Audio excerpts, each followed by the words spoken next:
नमस्कार मित्रांनो, मी स्वाती तोरसेकर एशा पृथ्वीमध्ये तुमचं स्वागत करते. सोबत आहे डॉक्टर गौरी पिंपळे. त्या बिझनेस इकॉनॉमिक्स मध्ये PhD केलेलं आहे. तुम्हा सगळ्यांना आता ज्ञात आहे, म्हणजे जे पहिल्यांदा ऐकत असतील त्यांच्यासाठी इंट्रोडक्शन आहे. त्यांचा स्वतःचा चॅनेल आहे गौरीनॉमिक्स. हा व्हिडिओ आम्ही करतो आहोत तो दोन्ही चॅनेलवर प्रदर्शित होईल आणि तिथे दोन्हीकडे तुम्हाला व्हिडिओ लाईक करायचा आहे, शेअर करायचा आहे आणि चॅनलला सबस्क्राईब करायचंय तुम्ही केलं नसेल तर. आजचा विषय पुन्हा एकदा अत्यंत चविष्ट. आता आर्थिक विषयांची बिलकुल आपल्याला काही वानवा पडणार नाहीये. सलग असा काळ आलेला आहे की एकामागून एक विषय येत जाणार आहे. मी 2 किंवा 3 व्हिडिओ केले आतापर्यंत ह्याच्यावरती की ट्रम्प हे ब्रिटिश साम्राज्याला टक्कर देत आहेत. आजपर्यंत अमेरिकेनी ब्रिटिश लोकांनी राजकीय वर्चस्व आपलं आवर्त घेतलं, पण संपूर्ण जगाच्या आर्थिक व्यवहारांवरती आपला वचक मात्र कायम ठेवलेला होता. आणि ते आपल्याला दिसलं ते इराणच्या युद्धाच्या परिस्थितीमध्ये. इराणी तेलावरचा त्यांचा दावा असेल किंवा होर्मुझमध्ये त्यांच्या इन्शुरन्स कंपन्यांनी इन्शुरन्स द्यायचं नाकारलं. वॉर रिस्क इन्शुरन्स असतो तो, त्याच्यामुळे वाहतूक थंडावली होती. त्यावरही मी व्हिडिओ केलेला होता. या दोन्ही गोष्टी तुम्हाला आठवत असतील. आता ट्रम्प आणि ब्रिटन यांचं जे वास्तव आहे त्याच्यात एक पुढचं पाऊल आपल्याला पडलेलं दिसतं. आणि हा विषय काय आहे तो अमेरिकेच्या स्वतःच्या घरामध्ये होतो आहे. कशासाठी होतो आहे तर इराणला सँक्शन्स लागू कोणी केली? अमेरिकेनेच केली. आणि ती इव्हेड करण्यासाठी, ती टाळण्यासाठी त्याच्यातून गुप्त रीतीने मार्ग, ज्याला बॅकडोर म्हणतात, तो करण्यासाठी कशा दुबईच्या बँका, ओमानच्या बँका, हाँगकाँगच्या बँका मदत करत होत्या. अखेर सगळे पैसे लंडनमध्ये जात होते. मग तिथून प्रॉपर्टी घेतली जात होती. याच्यावरही आम्ही व्हिडिओ केला. मी गौरीताईंबरोबर व्हिडिओ केला ह्याच्यावर. पण आता ह्या सगळ्या प्रकाराला खुद्द अमेरिकेच्या भूमीवरून कसा सपोर्ट मिळतोय ते विशद करून सांगतायत आज गौरीताई. गौरीताई, तुमचं खूप खूप स्वागत करते आणि एकदम हॉट विषय आहे. तुमच्याकडून माहिती ऐकायला आम्ही उत्सुक होत आता. नमस्कार. एक बातमी अशी आली 18 एप्रिलची टेलिग्राफची आलेली न्यूज आहे ही. ते अमेरिकन जजने JP Morgan Chase, HSBC, Citibank आणि त्याचबरोबर स्टँडर्ड चार्टर्ड ह्या बँकांना सांगितलं की तुम्ही इराणला सँक्शन इव्हॅड करायला मदत करताय. आता ते कशी मदत करतायत तर तुर्कीमध्ये एक बँक आहे कुवेती टर्क नावाची. या कुवेती टर्क ह्या बँकेमधून व्यवहार केले जातात आणि या बँकेला ह्या ज्या 4-5 बँका आहेत JP Morgan Chase, HSBC, standard chartered, त्या डायरेक्ट US डॉलरचा ऍक्सेस देतात. आणि या कुवेती टर्क बँकेमधून व्यवहार कोणाचे होतात तर इराणच्या नॅशनल ऑइल कंपनीचे व्यवहार होतात. म्हणजे इराणची नॅशनल ऑइल कंपनी थेट कुवेती टर्क ह्या टर्की मधल्या एका बँकेमधून व्यवहार करते आणि त्याला डॉलरचा डायरेक्ट ऍक्सेस आहे, तो पण अमेरिकेतल्याच फायनान्शियल इन्स्टिट्यूशन्स कडून. म्हणजे अमेरिकेने सँक्शन्स टाकलेले आहेत तरी अमेरिकेतल्या फायनान्शियल इन्स्टिट्यूशन्स त्याला मदत करताय की डॉलरमध्ये व्यवहार करण्यासाठी. आणि ती कसे होतात तर तिथे कुवेती टर्क मध्ये ते लोकल करन्सी मध्ये होतात आणि ती बँक इराणला डॉलर अवेलेबल करून देण्यासाठी मदत करते त्या या बँकांच्या मार्फत. आणि याच्यामध्ये या सगळ्या ह्याच्यामध्ये त्यांनी कोर्टामध्ये सांगितलं काय, अमेरिकन कोर्टामध्ये, इट इज अनविक्टिंगली डन. म्हणजे आमचा काही हेतू नव्हता असं करायचा, पण ते चुकून घडलंय. एवढ्या मोठ्या बँका चुकून इराणला मदत करत असतील असं होऊ शकतं का? म्हणजे आपल्याला पण कळतं हे काही चुकून वगैरे नाहीये, हा व्यवस्थित प्री प्लॅन केलेला इराणचे सँक्शन इव्हॅड करण्यासाठीचा प्रयत्न आहे. पण अशा प्रकारे आपण आधीचा व्हिडिओ केलाच होता शॅडो बँकिंग आणि शॅडो फ्लेट. आता हे तर अजून मोठा घोबाडच आहे. डायरेक्ट कुवेत मधून त्यांना US डॉलरचा ऍक्सेस मिळतोय म्हटल्यानंतर त्यांना अजून काही करायची विशेष गरज पण नाहीये. म्हणजे हा कशाला शॅडो बँकिंग आणि शॅडो फ्लेटचा घाट, डायरेक्ट ऍक्सेस आहे तो पण US डॉलरला, तो पण सिस्टम मधून. मग अजून काय करायची गरज आहे? म्हणजे अमेरिकेनेच लावलेले सँक्शन्स आहेत आणि त्याला अमेरिकनच फायनान्शियल इन्स्टिट्यूशन्स त्यांच्या निर्बंधांना मानत नाहीयेत किंवा जुमानत नाहीयेत असं आपण म्हटलं तर वावगं ठरणार नाहीत. याच्यामध्ये US ट्रेजरीने आता परत त्यांना धमकी दिली, आम्ही सेकंडरी सँक्शन्स लावू. म्हणजे स्वतःच्याच फायनान्शियल कंपन्यांना सेकंडरी सँक्शन्स लावू अशी धमकी देण्याची अमेरिकेला वेळ आलीये. म्हणजे अमेरिकेच्याच फायनान्शियल इन्स्टिट्यूशन्स कशा ऐकत नाहीयेत, हे असं उदाहरण झालं. नावं परत एकदा ऐकूया. काय मोठी नावं आहेत बघा. JP Morgan, standard charter, city bank, आणखी कुठली म्हणलात तुम्ही? HSBC. HSBC. म्हणजे ज्याला म्हणतो आपण की चांगल्या तगड्या बँका आहेत ह्या आणि ह्याच्यामधून आर्थिक व्यवहार संपूर्ण जगाचे केले जातात आणि ह्या बँका म्हणतात की चुकून झालं तर मित्रांनो एखादं ट्रान्झॅक्शन होईल, 5 होतील, 10 होतील. जेव्हा कोर्ट ताशेरे झाडतं, तेव्हा काय झालेलं असेल अशा 1 आणि 2 ट्रान्झॅक्शन कोर्ट ताशेरे झाडणार नाही. कोर्टाने ताकीद दिली याचाच अर्थ असा की त्यांना कन्सिस्टंटली ही बिहेवियर बघायला मिळालेली आहे. अशी ट्रान्झॅक्शन्स ही वारंवार घडताना दिसत असणार आहेत. त्याच्याशिवाय कोर्ट अशी कधी कुठलं ताशेरे झाडणार नाही. आणि मग हे गौड बंगाल नाही का तुम्हाला वाटत? कशा प्रकारे इराणला म्हणजे एक प्रकारे तुम्ही बघा तो इराक का तो एक कॉन्ट्रा अफेअर होता आठवतंय तुम्हाला? त्याच्यामध्ये सुद्धा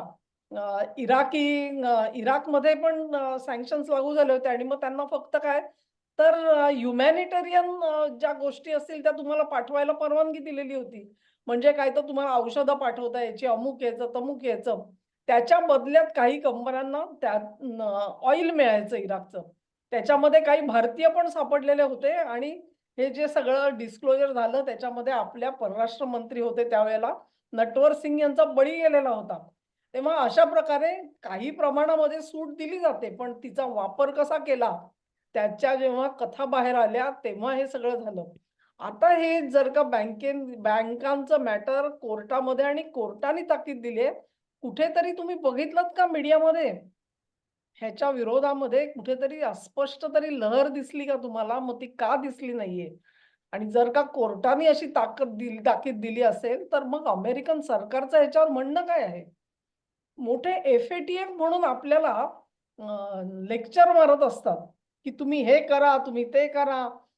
पाकिस्तानलाही लटकून पाकिस्तान तर चिरकुट देश आहे. त्यांच्याकडे हे असे जे पैसे तुमच्याच तुमच्याच अंगणामध्ये सगळं घडतंय आणि तुम्हाला कंट्रोल करता येत नाहीये.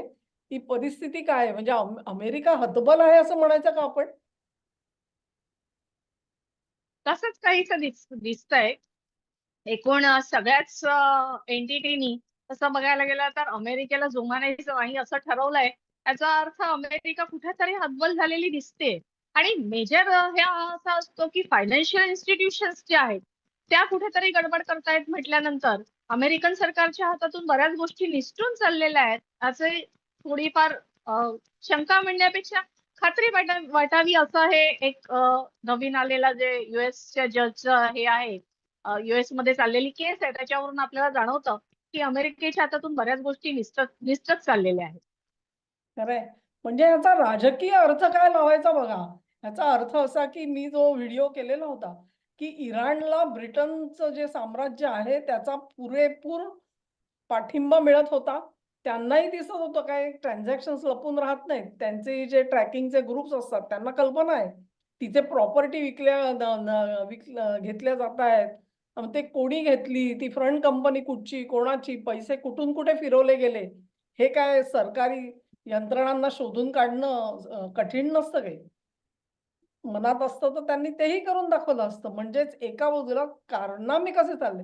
ह्याचाच अर्थ डोनाल्ड ट्रम्प जे आहेत ते कोणाच्या विरोधात त्यांनी ही सगळी लढाई उघडलेली आहे याचा विचार करा. ही केवळ अमेरिका विरुद्ध काहीतरी म्हणजे अशी बिरुदं लावून चालणार नाही आपल्याला. त्याच्या आतपर्यंत खोलपर्यंत जे राजकारण जातं आहे, त्याचा विचार करण्याची गरज आहे. आणि असे जर का मनी ट्रेल्स अवेलेबल असतील, कोर्ट जिथे सांगतात तिथे मनी ट्रेल्स निश्चित आणि अगदी सॉलिड रूपामध्ये अवेलेबल आहेत म्हणायला हरकत नाही आपल्याला. एक अमेरिकन कोर्ट हे अशा प्रकारे एवढ्या मोठ्या बँकांना ताकीद देत असेल, म्हणजे कोर्टाची ताकद मोठी असते ह्याची मला खात्री आहे. म्हणजे मी त्याच्याबाबत हे करत नाहीये, पण तरी सुद्धा तिथे सुद्धा पॉलिटिकली केसेस ज्या आहेत त्या सेन्सिटिव्ह असल्या, की वेगवेगळ्या पद्धतीने आपल्याला त्याच्यामध्ये मार्ग काढताना दिसतात लोक. तसं इथे झालेलं दिसत नाहीये, ही मोठी गोष्ट आहे. तेव्हा ही जी केस आहे ही अत्यंत इंटरेस्टिंग आहे. मग आणखी त्याच्याबद्दल आपल्याला काय सांगता येईल? काही की पुढे जाऊन ते त्याच्यावरती सेकंडरी सँक्शन्स लावणार का, हा आखाती देशांबरोबर व्यवहार करण्यासाठी हा एक ह्याच्यामध्ये प्रश्न आहे. कारण युएस ट्रेजरीने म्हटलंय त्यांना की आम्ही सेकंडरी सँक्शन्स लावू. मग आता ह्या फायनान्शियल इन्स्टिट्यूशन्स वरती सेकंडरी हे सँक्शन्स लावणार का, आणि जर सेकंडरी सँक्शन्स लावले तर त्याची व्याप्ती किती असेल हा पुढचा प्रश्न. कारण ह्यांची पाळामुळे सगळ्याच देशांमध्ये पसरलेली आहे. ज्या 4 बँकांची आपण मोठ्या नावं घेतली त्यांची पाळामुळे जगभरात आहेत. मग यांच्यावरती सँक्शन्स लावल्यानंतर मग पुढचा इफेक्ट काय, हे सगळे प्रश्न आहेत ते आता तरी अनुत्तरित आहेत. जर सेकंडरी सँक्शन्स लावला तर आपल्याला त्याच्यावरती पण एक व्हिडिओ करता येईल की काय इफेक्ट होतील. मला असं वाटतं की भारतामध्ये HSBC तर आहेच, सिटी बँक आहे आणि तुमची JP मॉर्गन एवढी प्रचलित नाहीये. पण ह्या बँका आणि त्यांची ऑपरेशन्स ह्याच्यामध्ये अक्षरशः हजारोनी भारतीय कंपन्यांचे अकाउंट्स असतील, त्याच्यातून व्यवहार होत असतील आणि हे सगळे जर का सेकंडरी सँक्शन्समध्ये आले तर कल्पना करा म्हणजे केवढा मोठा स्पॅन झाला तो. म्हणजे आर्थिक व्यवहार जे होत आहेत या बँकांकडून ते काही ट्रिलियन डॉलर्समध्ये होताना बघायला मिळतील आपल्याला आणि ते सगळे जर का सेकंडरी सँक्शन्समध्ये गेले या बँका तर होईल काय म्हणजे आर्थिक व्यवहारांचं काय होईल? किती प्रमाणामध्ये थंड पडतील? सांगता येईल. JP मॉर्गननी तर मला वाटतं आपण बोलत होतो त्यानुसार अ, सोनं आणि चांदी ह्यांच्या शॉर्टिंगमध्ये पण JP मॉर्गनच होते. बरोबर का? मला हो, आठवतंय. चांदीच्या मोठ्या प्रमाणावर शॉर्ट पोझिशन्स JP मॉर्गनच्या आहेत. बघा. म्हणजे सगळा खेळ कसा चाललेला आहे. एक प्रकारे आर्थिकदृष्ट्या ट्रम्प यांना अडचणीत कसं आणता येईल, ह्याचा कदाचित विचार त्यांच्या विरुद्ध असलेल्या गटाने केलेला आहे. कसं आहे, की ट्रम्प ह्यांना सत्तेवर आणणारा एक अत्यंत काहीतरी प्रबळ केंद्र आहे. आता त्या केंद्राचं नाव काय ह्याची मला कल्पना नाही. पण ते केंद्र दुर्बळ निश्चित नाहीये.